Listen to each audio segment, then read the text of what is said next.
Hello student, তোমরা যারা ক্যালকাটা ইউনিভার্সিটির আন্ডারে সেমিস্টার 4-এর ছাত্রছাত্রী আছো এবং তোমাদের সোশিওলজি সাবজেক্টটি মাইনর সাবজেক্ট হিসাবে আছে, তোমাদের জন্য আজকের ক্লাসটা খুবই গুরুত্বপূর্ণ। আজকের ক্লাসে তোমাদের 100% কমনযোগ্য লাস্ট মিনিট সাজেশন নিয়ে আলোচনা করব। প্রথমে দেখে নাও 15 নম্বরের প্রশ্ন যেগুলো তোমাদের তৈরি করতে হবে। আরেকটা বিষয় প্রথমেই বলি, তোমরা যারা ইংলিশ ভার্সনের স্টুডেন্ট আছো তোমরাও আজকে ক্লাসটা দেখো, কারণ সাজেশনটা তোমরা শেষে ইংলিশেও পেয়ে যাবে। দেখো 15 নম্বরের 3টে প্রশ্ন অ্যান্সার করতে হয় পরীক্ষায়।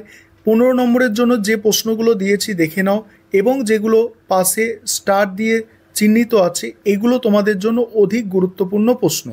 প্রথম প্রশ্ন, ভারতীয় সমাজ সম্বন্ধে ঔপনিবেশিক দৃষ্টিভঙ্গির বক্তব্যগুলি বিস্তারিতভাবে আলোচনা করো। সেকেন্ড প্রশ্ন, সংস্কৃতায়ন এবং জাত ব্যবস্থার সচলতাকে কিভাবে তুমি যুক্ত করতে পারো উদাহরণসহ ব্যাখ্যা করো। মোস্ট ইম্পর্টেন্ট প্রশ্ন এটা। পরের প্রশ্ন, আধুনিক ভারতে ভারতীয় গ্রামগুলির অভ্যন্তরীণ নিয়ন্ত্রণ ব্যবস্থা কিভাবে পরিচালিত হয় তা বিশদে আলোচনা করো। পরের প্রশ্ন, আত্মীয়তা বলতে কী বোঝো। উত্তর ভারতে আত্মীয়তা সম্পর্কের প্রধান বৈশিষ্ট্যগুলি আলোচনা করো। 5 নম্বর প্রশ্ন, মোস্ট ইম্পর্টেন্ট প্রশ্ন, ভারতবর্ষকে বোঝার জন্য নিম্নবর্গীয় অর্থাৎ সাবলটান দৃষ্টিভঙ্গি বিস্তারিতভাবে আলোচনা করো। এটা একটা মোস্ট ইম্পর্টেন্ট প্রশ্নের মধ্যেই পড়ে।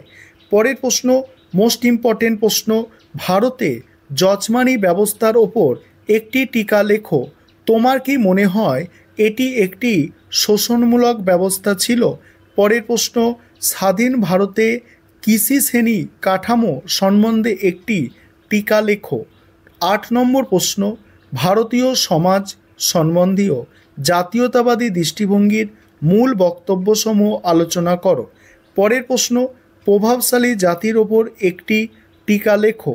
নেক্সট আছে, ভারতীয় সমাজে গ্রাম সংহতির প্রকৃতি বিশ্লেষণ করো। তারপরে বর্ণ ও জাতির মধ্যেকার পার্থক্যগুলি স্পষ্ট করো।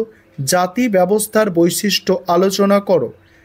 পরের প্রশ্ন দেখো, পরের প্রশ্ন আছে সংস্কৃতায়ন। সংস্কৃতায়নের ধারণা ব্যাখ্যা করো। জাত ব্যবস্থার সচলতায় এর ভূমিকা।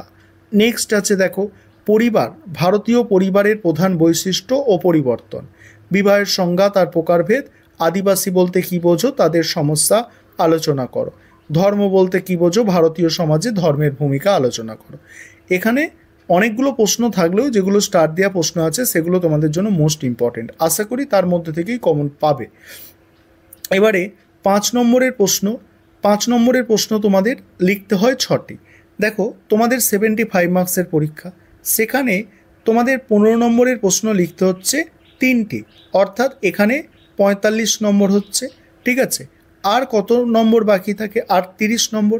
সেখানে 5 নম্বরের প্রশ্ন লিখতে হয় কত? 6টি 5 নম্বরের প্রশ্ন লিখতে হয়। 5 6 কত হচ্ছে? 30। এবং সেই 5 নম্বরের প্রশ্নের মধ্যেই টিকা আকারের প্রশ্নও কিন্তু থাকতে পারে 5 মার্কসের। এবার দেখে নাও 5 নম্বরের জন্য যেগুলো তৈরি করবে। তার আগে আরেকটা বিষয় তোমাদের বলার আছে। তোমাদের কিন্তু এই পেপারের সম্পূর্ণ স্টাডি মেটেরিয়াল তৈরি করা হয়েছে।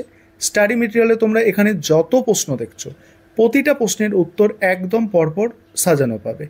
তোমরা যারা স্টাডি মেটেরিয়াল পারচেস করতে চাইছো, নিচে স্ক্রিনে যে নম্বর দেখতে পাচ্ছ এই নম্বরে যোগাযোগ করে স্টাডি মেটেরিয়াল তোমরা কিন্তু পারচেস করতে পারো। এবারে তোমরা 5 মার্কসের অর্থাৎ 5 নম্বরের প্রশ্নগুলি দেখে নাও।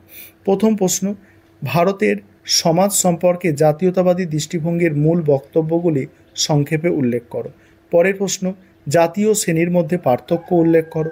পরের প্রশ্ন, জনজাতি সমাজের প্রধান বৈশিষ্ট্যগুলি আলোচনা করো। নেক্সট, যজমানি ব্যবস্থার ইতিবাচক দিকগুলির সুবিধা সম্পর্কে সংক্ষেপে লেখো। নেক্সট, আধুনিক ভারতে জাত ব্যবস্থার সচলতার প্রধান কারণগুলি কী কী। পরের প্রশ্ন, ঔপনিবেশিক দৃষ্টিভঙ্গির ওপর সংক্ষিপ্ত টিকা লেখো। নেক্সট আছে বর্ণ ও জাতির মধ্যে পার্থক্য, এর সঙ্গেই আছে প্রভাবশালী জাতির ধারণার ব্যাখ্যা দাও। নেক্সট, সংস্কৃতায়ন শব্দটি কে প্রবর্তন করেছিলেন, কোন গ্রন্থে প্রথম ব্যবহৃত হয়, উদাহরণসহ ব্যাখ্যা করো। নেক্সট আছে দেখো, স্বাধীনতার পূর্বে জমিদার শ্রেণীর সম্বন্ধে একটি টিকা লেখো। নেক্সট আছে ভারতে গ্রামীণ মানে ঐক্যের ওপর একটি টিকা লেখো। আত্মীয়তার স্তর সম্বন্ধে সংক্ষিপ্ত আলোচনা করো। তারপরে বাকিগুলো তোমরা দেখে নাও। এখানে একটা স্টার দেওয়া প্রশ্ন আছে, ভারতীয় সমাজ বোঝার ঔপনিবেশিক দৃষ্টিভঙ্গির বক্তব্য কি কি। এবার টিকা যজমানি ব্যবস্থা করতে হবে, সংস্কৃতায়ন করতে হবে, যেগুলো মোস্ট ইম্পর্টেন্ট আমি বলে যাচ্ছি। জাতি শ্রেণীর মধ্যে পার্থক্য আর ভারতীয় সমাজে ধর্মের ভূমিকা, এই হচ্ছে তোমাদের টোটাল সাজেশন। আর তোমরা যারা ইংলিশ ভার্সনের স্টুডেন্ট আছো তোমাদের আর চিন্তা করার দরকার নেই। অভিযোগ তোমাদের সবসময় থাকে, স্যার ইংলিশ ভার্সন কেন দিচ্ছেন না, আমরা তো পড়তে পারছি না। দেখো তোমাদের আর অভিযোগ করার কোনো রাস্তা নেই। দেখো তোমাদের আমি ইংলিশ ভার্সন সাজেশন দিয়ে দিলাম। আরেকটা বিষয়, তোমরা এও বলেছো যে স্যার ইংলিশ ভার্সনের স্টাডি মেটেরিয়াল তৈরি করুন। তোমাদের বলি ইংলিশ ভার্সনেও স্টাডি মেটেরিয়াল আমাদের রেডি আছে। তোমরা যারা ইংলিশ ভার্সনের স্টাডি মেটেরিয়াল পারচেস করতে চাইছো স্ক্রিনে দেওয়া নম্বরে যোগাযোগ করে ইংলিশ ভার্সনেও